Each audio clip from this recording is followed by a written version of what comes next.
చిన్న ప్రార్థన చేసుకుని వాక్యంలోకి వెళ్ళిపోదాం. కృపాసత్స సంపూర్ణమైన దేవానికి వందనములు చేస్తూనైనా ఈ రాత్రి కాలంలో ప్రభునైనా పరిశుద్ధ సన్నిధిలో పరిపూర్ణ కృపని యొక్క శనాబ్దినంలో తండ్రి 3వ రోజులో ప్రవేశపెడుతుండగానైనా నీ సన్నిలోనైనా నీ కృపలో నిలిచి ఉండేదిగానైనా బిడ్డలందరూ జ్ఞాపం చేసుకోమని, అదేవిధంగా మీరు విత్తబోయే విత్తనములు నా మంచి నేల మీద పడే విధంగానైనా ఫలించబడే విధంగానైనా నీ కృపలో నిలిచి దీవుని ఆశీర్వించమని, నీ వాక్య జ్ఞానంలోకి వెళుతున్నప్పుడు నేను నీ కృప కనబరిచిన ఆయన అర్థం చేసిన కృప కూడా మాకు అనుగ్రహించమని యేసయ్య పరిశుద్ధ నామములో అడిగి వేడుకొనుచున్నాం తండ్రి. ఈరోజు వాక్యం యోహాను సువార్తలో 11వ అధ్యాయంలో 21 నుంచి 35 వచనాలు జ్ఞాపకం చేసుకున్నాం.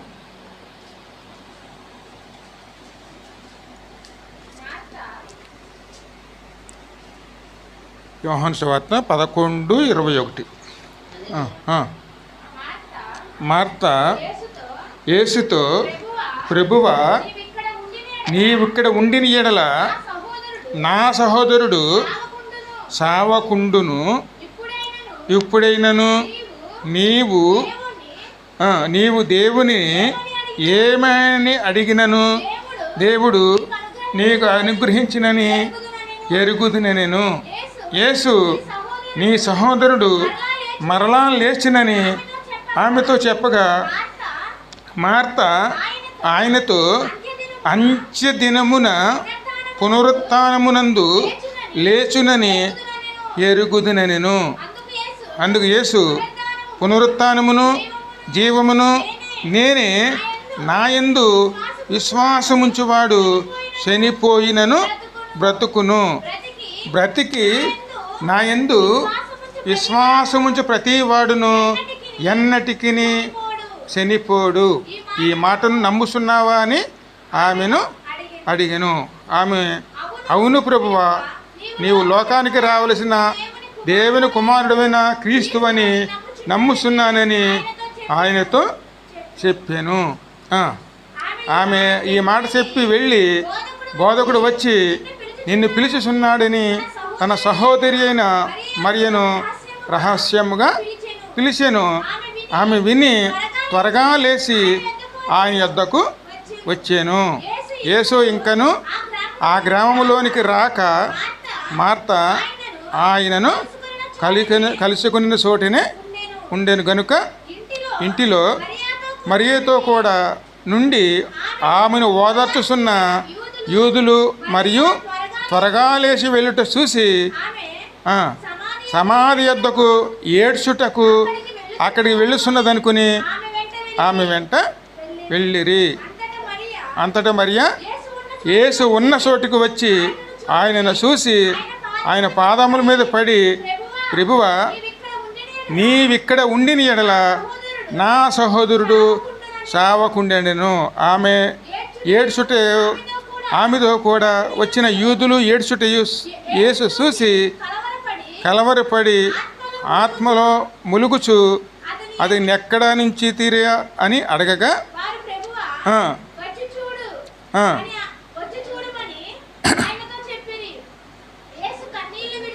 యేసు కన్నీళ్లు విడిచెను. సాలము. ఎందుకంటే మార్తా మరియమ్మల ఇల్లు ఎప్పుడు కూడా ప్రార్థనా గృహంలాగా ఉంటుందండి. ఎప్పుడు కూడా వాళ్ళు నిత్యము కూడా యేసయ్య అక్కడికి వచ్చినప్పుడల్లా సరే ఆ ఇంట్లోనే విడిది చేసేవారు. మరి ఒక సందర్భంలో ప్రభు వేరే చోటుకు సువార్తకి వెళ్ళినప్పుడు ఆ ఇంట్లో అనుకోని సంఘటన, అక్కడ లాజరు సహోదరుని లాజరుకి అనారోగ్యం పాలయ్యి అతను మరణించడం జరిగింది. అది ప్రభువుకి చెప్పడం, ప్రభు 3 రోజులు ఆలోచన చేసి 4వ రోజున రావటం, ఇవన్నీ జరిగినాయి. కానీ ఆ సమయంలో వాళ్ళు ఏమంటున్నారండి, ప్రభు నీవు ఇక్కడ ఉండిన ఎడల మా కుమారుడు సావకుండును కదా. ఎందుకంటే ఆయన కనుక మనలో ఉంటే, మన ఇంట్లో ఉంటే అటువంటి పరిస్థితి ఏర్పడదండి. ఆయన మనలో ఉంటే ఆత్మీయ మరణం అనేది ఉండదండి. ఆయన మనలో ఉండాలి. మన పరిస్థితిని చూసి, అక్కడ అందరూ కూడా బాధపడుతుంటే మన పరిస్థితిని చూసి యేసు కన్నీరును విడిచెను. యేసయ్య కన్నీరు విడిచారన్న చోట మరొక చోట కూడా ఉంటుందండి. మరి ప్రభువే కన్నీరు విడిచారంటే మరి వారి కుటుంబంలో పరిస్థితిని బట్టి కన్నీరు ఇడిచారంటే మరి ఇప్పుడు ఈ రోజుల్లో ఉన్న వారి పరిస్థితి ఎలా ఉంటుందండి? ఆయన చూచుచున్న దేవుడు మన బాధల్లో పాలుపొంది తీసుకున్నటువంటి వాయరాయన. అందుకే దేవుడు మనం చూస్తున్నాడు, ఖచ్చితంగా ఆయన చూస్తున్నాడు. మన బాధల్లో ఆయన పాలుపొంది తీసుకుని మనం విడిపించడానికి సిద్ధంగానే ఉన్నారు. కానీ సిద్ధంగా ఎదురు చూసేవారుగా ఉండాలండి. అదే విశ్వాసంతోనూ ఆయన కోసం ఎదురు చూసేవారమే ఉండాలి. ఆ విశ్వాసంలోనే మనం బలపడాలండి. ఖచ్చితంగా ఆయన వస్తే మేము ఖచ్చితంగా మాకు ఉపకారం జరుగుతుంది, ఆయన వస్తే మనం లేపగలడు, తిరిగి మనం యథాస్థానంలోకి మనం వెళ్ళగలుగుతామనే విశ్వాసం మనలో ఉంటే ఖచ్చితంగా ఆయన కార్యం చేస్తారు. నీవు నమ్మితే దేవుని కార్యాన్ని చూసేదవు. వెంటనే ఆయన అన్నారు. అక్కడ పెట్టేవారంటే అప్పటికే 3 రోజులు అయిపోయింది, ఇప్పుడు తీస్తే కంపు కొడతాడు అన్న. అంటే 3 రోజులు అయిపోయి 4వ రోజు మరి ఆ సమాధి తెరిస్తే ఎలాగుంటుందండి? 4 రోజులు సమాధిలో ఉన్న వారిని ఆయన లేపి సజీవుని చేశారంటే మరి ఆయన ఎటువంటి ఆయన తిరిగి లెగక మునిపే, అదేవిధంగా శిలువ మరణం పొందక మునిపే ఒక మనిషిని ఆయన పునర్జీవింపజేశారు. అందుకే ఆయన ఎవరైనా పునర్జీవింపజేసేటువంటి శక్తి గల దేవుడు ఆయనే మనకు తోడై ఉన్నారండి. అందుకే మనం ఎవరి మీద అనుకోవాలి? ఆయన మీద అనుకోవాలి. ఆయన మీద అనుకున్నాం అనుకోండి, జీవింపగల ఆయనే మళ్ళీ జీవింపజేయగలడు. వాడిపోయినా లేకపోతే మరణించినా ఇక్కడ ఎండిపోయిన జీవితాలైనా సరే తిరిగి పునరుజ్జీవింపజేయగలడండి. అందుకని శక్తి గల దేవుడు. నీ ఉంటే నాకు చాలు అంటున్నాడు. నీ ఉంటే ఎంత బాగుండు. దేవుడు ఎప్పుడు కూడా మనలో ఉండాలండి. ఆయన మనలో ఉండాలి, మనం ఆయనలో ఉండాలి. అలా ఉన్నామనుకోండి ఖచ్చితంగా దేవుడు సహాయం చేస్తాడు. ఈరోజు ఈ విషయాలు జ్ఞాపం చేసుకుందాం. ఇర్మీయా గ్రంథం చూడము 9వ అధ్యాయంలో మొదటి నుంచి.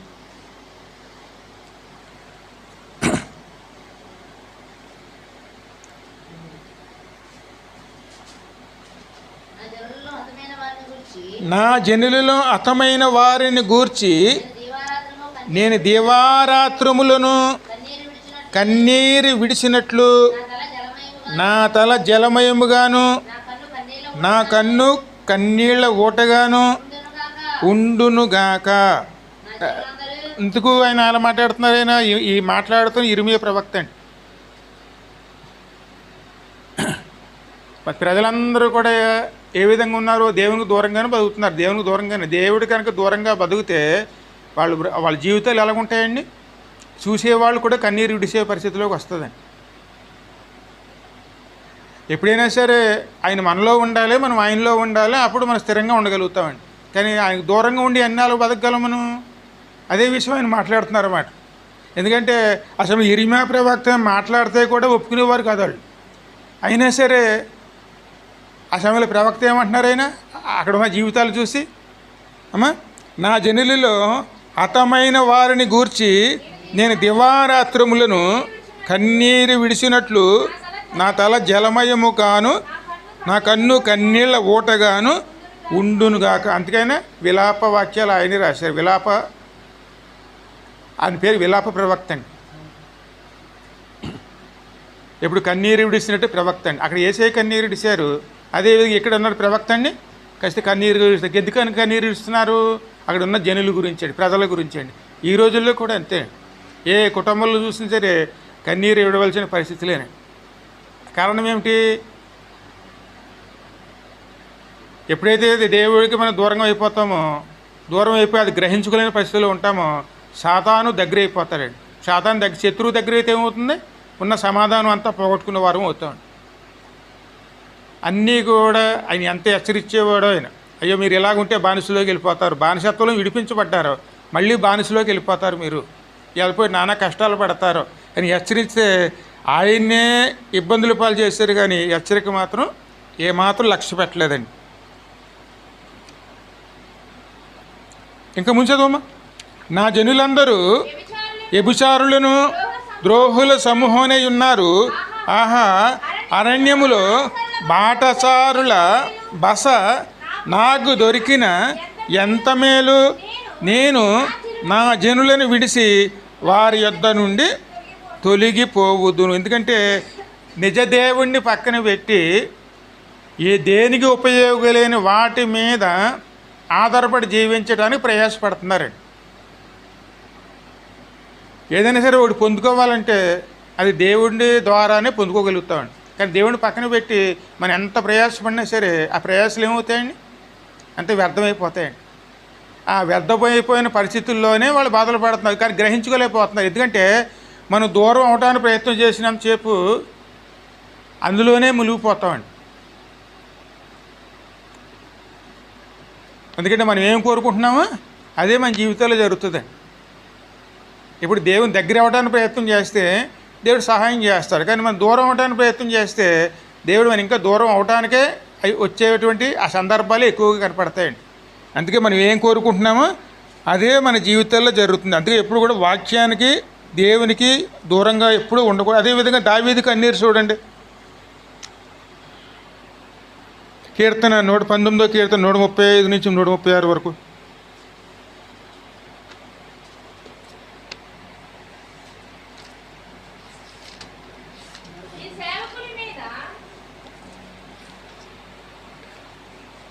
నూట 19 కీర్తన 133 నుంచి 136.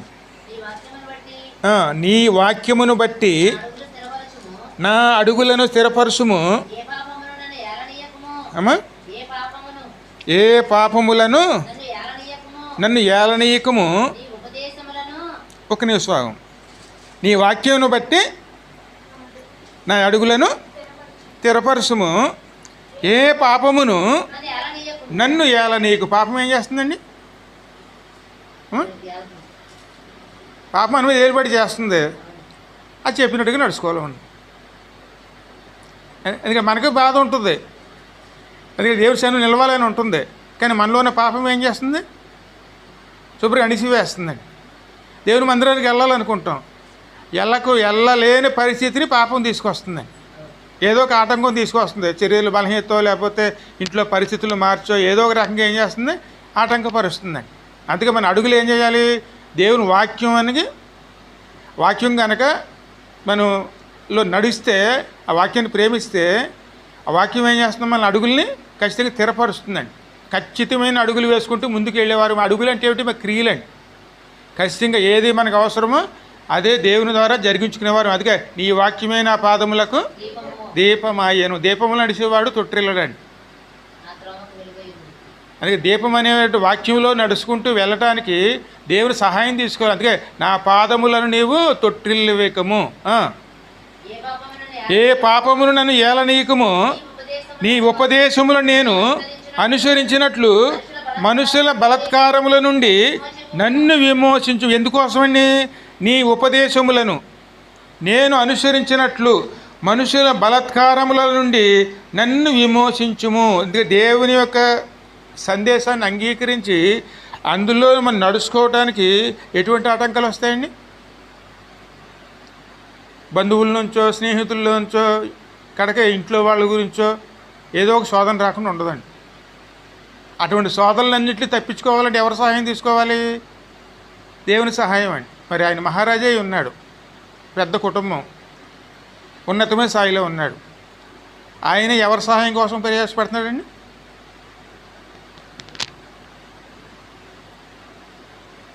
దేవుని సహాయం కోసం అండి. ఆయన ఏం అడుగుతున్నారు? ఆయన నీ సన్నిధిలోకి చక్కగా నడుచుకునే విధంగా నన్ను నడిపించుము.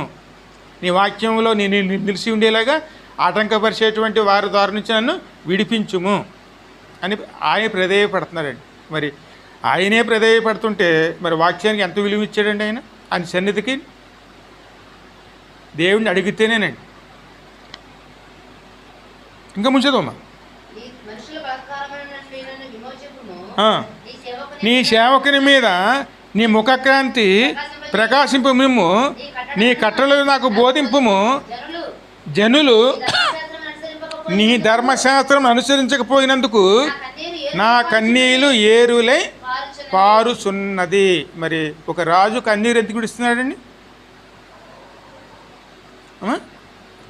ఆయన మాట వినలేదనా లేదా దేవుని మాట వినలేదనా?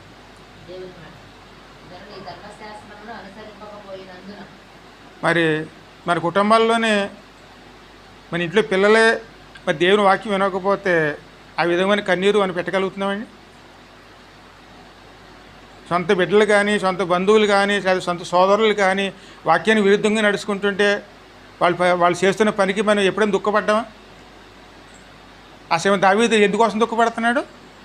తన దేశంలో ఉన్న ప్రజలండి దేవుని వాక్యంలో నడవలేకపోతున్నారండి, అంటే దేవునిలో నిలవలేకపోతున్నారని ఆయన కన్నీరు విడుస్తున్నారండి. అందుకే కన్నీటితో చేసిన ప్రార్థన ఖచ్చితంగా దేవుడు ఆలకిస్తాడండి. అటువంటి పాలకులు కనుక ఉన్నారనుకోండి, దేశం ఎప్పుడూ కూడా ఉన్నతమైన స్థానంలో దేవుడు నిలుపుతాడండి. కుటుంబంలో పెద్ద అయినా సరే, లేకపోతే మన దేశాన్ని పరిపాలించేటువంటి వారైనా సరే దేవుని మీద ఆధారపడి ముందుకెళ్తే దేవుడు అన్నిటి పరిస్థితుల్ని చక్కబెట్టేవాడిగా ఉంటారండి. అందుకే ఆయన మీద ఆధారపడాలి. మనం ఆధారపడితే ఖచ్చితంగా పరిస్థితులు అన్నీ కూడా అనుకూలపరిచేవారుగా ఉంటారండి.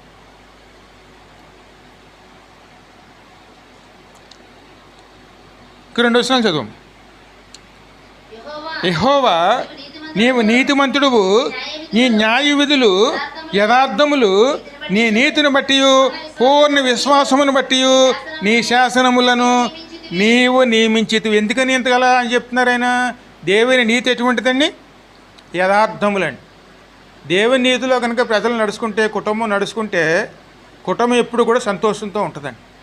అది ఆయనకి తెలుసు. అందుకే ఆయన ఇంట్లో వారు కానీ, అక్కడ ఉన్న తను పరిపాలించేటువంటి ఆ యొక్క ప్రజలు కానీ ఆయన ఏ నీతిలో నడుచుకోవాలని కోరుకుంటున్నాడు? ఆయన దేవుని నీతిలోనండి.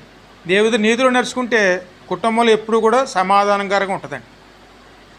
అందుకే దేనికోసం ప్రయాసపడాలి? దేవుని నడవటం కోసం అండి.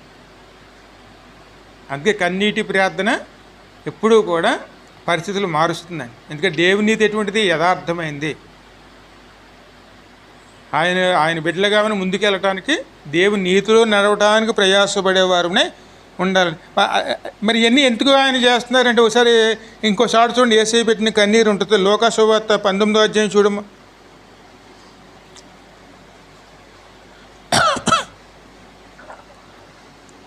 లూకా సువార్త 19వ అధ్యాయం 41 నుంచి 44 వచనాలు. ఆయన పట్టణములకు సమీపించినప్పుడు దానిని చూసి దాని విషయమే ఏడ్చి. ఇది రెండో సందర్భం యేసయ్య కన్నీరు పెట్టింది. ఈ విషయం రెండో సందర్భం. మొదటిది ఎక్కడ? అసలు లాజరు చనిపోయినప్పుడు చూసి ఆయన కన్నీరు పెట్టారండి. ఈ సందర్భం రెండోదండి. ఎందుకంటే అక్కడున్న జనాంగం అంతా ఎలాగున్నారు? పక్కన యేసయ్యని గ్రహించుకుని ఆయన ఆశ్రయిస్తే మన పరిస్థితులు ఎలాగుండేయండి?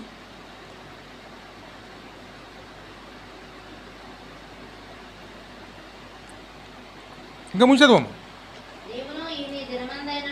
నీవును ఈ దినమునందైనను సమాధాన సంబంధమైన సంగతులను తెలుసుకొని ఎడల నీకెంతో మేలు, కానీ ఇప్పుడవి నీ కన్నులకు చూడు ఏ ప్రమాదం వస్తుంది? ఇవాళ వెళ్ళకపోతే ఏమైందిలే, లేదా ఈ వారం వెళ్ళకపోతే ఏమైందిలే, ఇప్పుడు దేవుని సన్నిధికి వెళ్ళకపోతే నష్టమేటి అనుకుంటాం. మనం చేసుకునే అశ్రద్ధ ఏమి తీసుకొస్తుందండి? ఆ సమయంలో ప్రిపే బాధపడుతుంది. అయ్యో నువ్వు వచ్చి ఉంటే ఎంత బాగుండు, నేను వచ్చినప్పుడు నువ్వు ఉండుంటే ఎంత బాగుండు. ఆయన మన కోసం వచ్చారు, మనం అక్కడ లేము. ఆ సమయంలో మనం ఉండుంటే మన ఇంట్లో పరిస్థితులు అన్నీ కూడా మారిపోనేమో. కానీ అవకాశం ఎవరు పోగొట్టుకున్నారండి?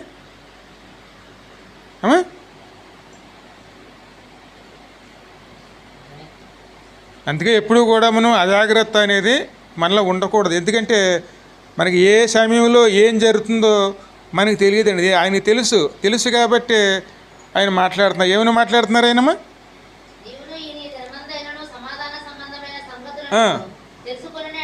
తెలుసుకొని ఎడల నీకు ఎంతో మేలు, కానీ ఇప్పుడు అవి నీ కన్నులకు మరుగు చేయబడి ఉన్నవి. సమయం దాటిపోయిన తర్వాత మనం ఎంత ప్రయాసపడినా దుఃఖమే మిగులుతుంది. ఎన్నోసార్లు ప్రభువు ఆ పట్టణాల గురించి ఎన్నోసార్లు మాట్లాడారండి. కానీ ప్రభు వచ్చినప్పుడల్లా కూడాను ప్రభు చేర్చుకోగలిగారా? ఎవరో చేర్చుకోలేదు. కాబట్టి ప్రభువు నిన్ను దర్శించిన కాలమును నీవు ఎరగకుంటేవు గనుక నీ శత్రువులు నీ చుట్టూ గట్టు కట్టి ముట్టడి వేసి అన్ని పక్కలను నిన్ను అరికెట్టి నీలోనున్న నీ పిల్లలతో కూడా నిన్ను నేల కలిపి నీలో రాతి మీద రాయి నిలిచి ఉండనియ్యని దినములు వచ్చుచున్నవని చెప్పాను. ఇది అక్షరాల నిజమండి. దేవుని ఎంతగా నిర్లక్ష్యం చేసుకుంటామో పరిస్థితులు అంత దారుణంగా మారతాయండి. ప్రతి కుటుంబంలో ఇదే పరిస్థితులేండి. వాళ్ళు పడే బాధలే కాదండి, పిల్లలు కూడా ఏ బాధల్లోకి వెళ్తున్నారండి? ఇరుకుల్లోనూ, ఇబ్బందుల్లోనూ, సమస్యల్లోనూ. ఆ విషయం ప్రభు అంటున్నారు. అందుకు శత్రువు అంటే ఎవరో? సాతానండి. వాడికి అవకాశం దొరికినంత చెప్పి వాడు ఊరుకుంటాడా? ఇస్తున్నాం మన అవకాశం, ఇంకా చుట్టూ ముడుతున్నాడు. వాడు ఒకటే కాదు, దూతగాళంతో వస్తాడండి. ఎన్ని ఇబ్బందులు పెట్టాలో అన్ని ఇబ్బందులు పెడతాడు. ఆడు పెట్టిగోలది ఏమవుతుంది? అంతే వేదనేనండి. ఇంకా దేవుడు ఏం గుర్తుకొస్తాడు వేదనలో ఉన్నప్పుడు? ఈ పరిస్థితి రావడానికి ఎవరు కారణం? అయ్యో నేను వచ్చినప్పుడు నీవు గ్రహించుకుని ఉండి ఎడల నీకు ఎంత మేలు జరుగును. ఆయన ఉంటే ఖచ్చితంగా లాజరు ఖచ్చితంగా చనిపోయేవాడు కాదండి. ఆయన వచ్చాక ఆయన ఉన్నాడు కాబట్టి బతికాడండి. అందుకే యేసయ్య కనుక మన ఇంట్లో ఉంటే, మనలో యేసయ్య ఉంటే మరణకర పరిస్థితులు మన ఇంట్లో ఏర్పడవండి. ఖచ్చితంగా విడుదల అనేది దేవుని ద్వారా మనకి వస్తుంది. అందుకే ప్రభువే బాధపడుతున్నారంటే అది ఎంత విలువైందో ఒకసారి మనం గుర్తుంచుకోవాలి. దేవుని సన్నిధి చాలా విలువైందండి. సన్నిధి దూరమైందంటే పరిస్థితులు చాలా దారుణంగా ఉంటాయి. ఎందుకని? ప్రభువు నిన్ను దర్శించిన కాలము నీవు ఎరగకుంటేవు కనుక నీ శత్రువులు నీ చుట్టూ గట్టు కట్టి ముట్టడి వేసి అన్ని పక్కలను నిన్ను అరికట్టి నీలోనున్న నీ పిల్లలతో కూడా నిన్ను నేల కలిపి నీలో రాతి మీద రాయి నిలిచి ఉండనియని దినములు వచ్చుచున్నామని చెప్పాను. ఒక్క ఆదివారం, ఆ ఆదివారమే దేవుడిని దర్శించే కాలం అండి. ఆదివారం అంటే ప్రభు యొక్క దినం అండి. అంటే ఆయన వచ్చే రోజు అండి. ఆయన వచ్చిన రోజు మనువు ఆ శనిలో నిలవలేకపోతే, ఆయన వచ్చిన సమయంలో మనువు కనపడకపోతే, ఆ సమయం మన కోసం ఆయన వచ్చి ఉంటే అప్పుడు ఎవరు కోల్పోతారండి? అతను ఎంత బాధపడితే ఆ సమయం మనకు దొరుకుతుంది. మళ్ళీ ఏమో ఎప్పుడు దర్శిస్తారో మీకోసం ఆ విషయం మనకు తెలుస్తుందా? ఎందుకు ఎప్పుడు కూడా దేవుని సన్నిధానాన్ని పోగొట్టుకున్నాం అనుకోండి, ఆ తర్వాత మనం ఎటువంటి పరిస్థితుల్లో కూడా దొరకటం అనేది అసాధ్యం అండి. ఆయన వచ్చినప్పుడే మనం పొందుకునే వారమే ఉండాలి. ఈ మాట ఎవరు చెప్పారు? ప్రభువే చెప్తున్నారు. ఇక్కడ యేసయ్య 2 సార్లు కన్నీరు పెడతాం చూసాం. అదేవిధంగా ఇర్మీయా ప్రవక్త కన్నీరు పెడతాం చూసాం. దావీదు ప్రవక్త కన్నీరు పెడతాం చూసాం. వీళ్ళందరూ ఎందుకు కన్నీరు పెట్టారండి? మనం చేస్తున్నటువంటి, ఎందుకంటే మనం చేస్తున్న నిర్లక్ష్యాన్ని బట్టి వారు కన్నీరు విరుస్తున్నారండి. అందుకే నిర్లక్ష్యం అనేది ఎప్పుడు కూడాను మనకి అపాయాన్ని తీసుకొస్తుందండి. ఎందుకంటే ప్రతి ఒక్కరు క్రైస్తవుల జీవితాలు ఎలాగుంటాయంటే యుద్ధకాలమేనండి. ఏమాత్రం నిర్లక్ష్యంగా ఉన్నామనుకోండి, సాతాను మన మీద దాడి చేస్తాడు. ఆ దాడి చేసినప్పుడు ఆయుధాలు లేకుండా ఉన్నామనుకోండి, నిర్మూలం అయిపోతాం. అందుకే ప్రార్థన అనేది చాలా ప్రాముఖ్యము. ఆయనలో విశ్వాసంతో ఆయన సన్నిధిలో నిలిస్తే దేవుడు ఖచ్చితంగా ఆ పరిస్థితుల్లోకి రాకుండా ఖచ్చితంగా మన సహాయం చేయాలి. ఇంక మన ఈ విషయం ముందుకు వెళితేనే యోహాను సువార్త 9వ అధ్యాయం చూడు 35 నుంచి 41 వరకు చదువు ముగించేసుకుందాం. 9:35 నుంచి 41.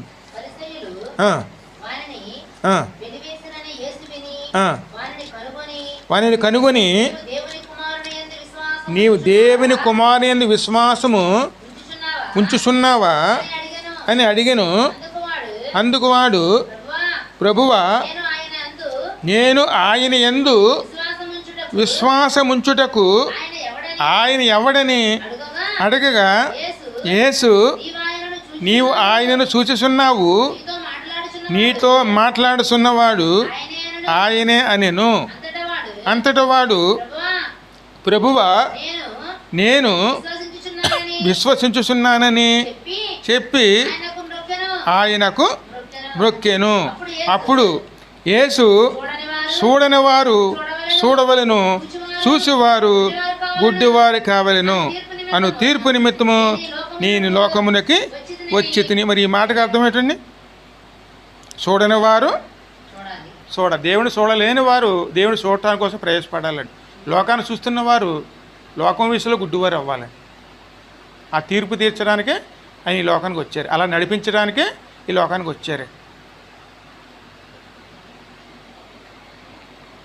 ఇంకో క్వశ్చన్ చదువు.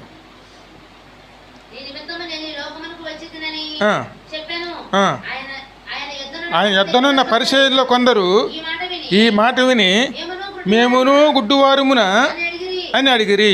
అందుకు యేసు, మీరు గుడ్డివారైతే మీకు పాపము లేకపోవును కానీ చూచుచున్నామని మీరిప్పుడు చెప్పుకొనుచున్నారు గనుక మీ పాపము నిలిచి ఉన్నదని చెప్పెను. హల్లెలూయా.